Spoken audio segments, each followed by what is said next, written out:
What's up, guys? Jared here.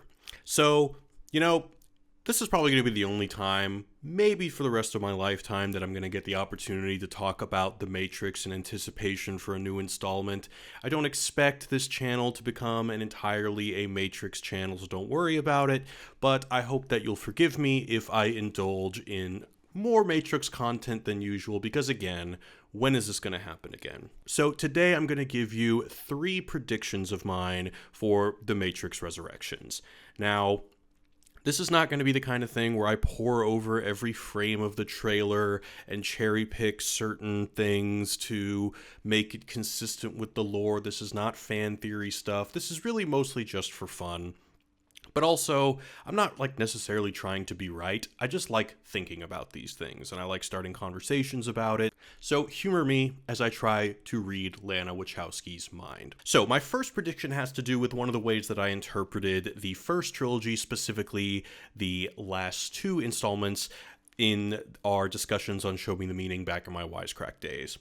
And in those podcasts, I talked about how I thought that the movies were kind of a critique of capitalism in that it was always impossible to escape the system, that the structures of incentive made it so that the system will kind of learn how to control its own rebels and integrate the anomalies into the system, as that is what Neo learns.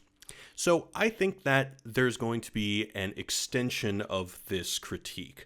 But in this case, the Matrix becomes in crisis because at the end of the Matrix Revolutions, Neo basically makes a peace treaty with the machines saying that, well, if people want to leave the Matrix, then they can.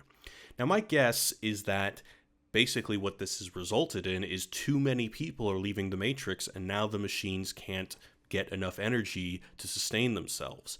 And so they have to bring Neo back to life, which results in kind of a zombification of Neo and a zombification of the Matrix. And in the same way that, things like bailouts and stuff like that are kind of the zombification of neoliberal capitalism that philosophers that I assume Lana Wachowski likes, or, that she's actually said she does and has actually consulted with for these movies, often talk about. Some other people have pointed out in the trailers that there are kind of some hints at the overmedication of our society and the sensory addictions that we have to our phones and our tablets. And I think this is going to kind of work into that in the sense that the Matrix has found itself in a new stage. Not unlike in the second movie when we learn that the anomaly has to be reintegrated into the system in order for the system to perpetuate itself because no system is perfect.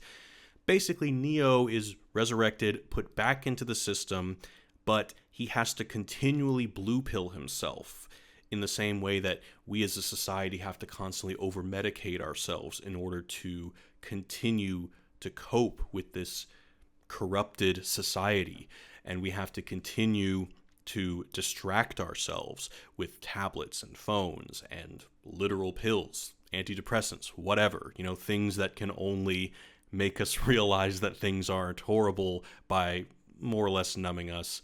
And by the way, I'm not trying to say anything bad about antidepressants. I'm on them, so, don't get triggered. My second prediction is that this movie is going to be very, very meta.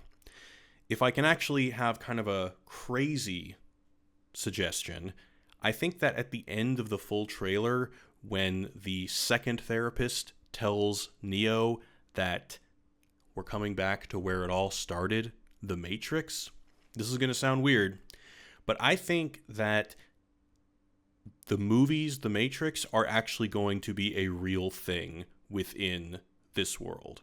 I think that, in a sense, the movie is going to be reflecting on itself as perhaps a failed piece of protest art. And what I mean by that is that you notice in the trailer and all the teasers, there are a lot of shots and sets that are pulled right from the first movie.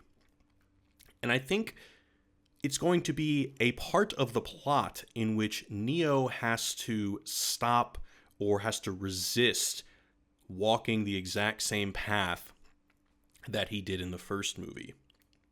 And I think that part of that is because Lana realizes that in some ways her message that she was trying to convey in the first movie and then later in the second two movies has been co-opted by certain movements that she does not agree with. So in a sense, I think this is going to be a kind of reckoning of the legacy of the first three films.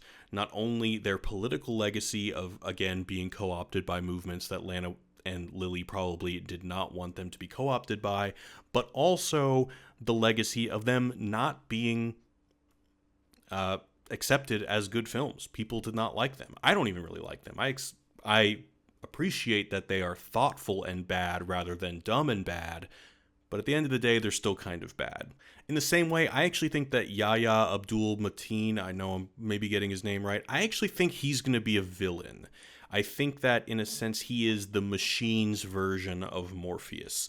He is kind of this plant that is trying to seduce Neo down the road of the first movie. In a sense, I think the red pill is actually just going to be another blue pill. And of course, this is going to deal with, the whole meta thing about remakes and Star Wars being basically just the same shit all over again, is also Lana's struggle with the creative laziness, but also the ultimate reward that one would get from just redoing the same shit. But she probably doesn't want to do that. But because I think this is going to be a very self-reflective piece, that temptation is going to be built into the movie. And I think that it's going to be interesting, and we'll see how successful she is. Lastly, I think that the movie's ending is going to be somewhat like the movie Snowpiercer. The last trilogy already ended with kind of a peace treaty between the machines and the humans, and we can't just really go back to that same ending. We already tried peace, but it seems like because Neo had to be resurrected and Trinity had to be resurrected, presumably to keep the humans more docile, because the machines can't have all of these people wanting freedom or else they can't have energy. So what's going to be the new ending?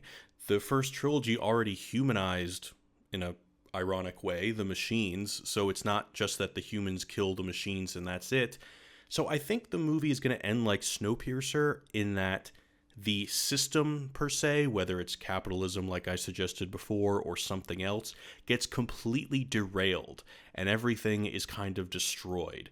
And the humans and the machines are in deep shit by the end, but there's just kind of this glimmer of hope that they will rebuild something better, something probably more spiritual. I imagine that there's probably going to be a very spiritual ending, not unlike the end of the third movie, in which there's like this vague greater power that is going to guide both the machines and the humans to some kind of salvation that won't be very specifically described, but will be hinted to in some form or another.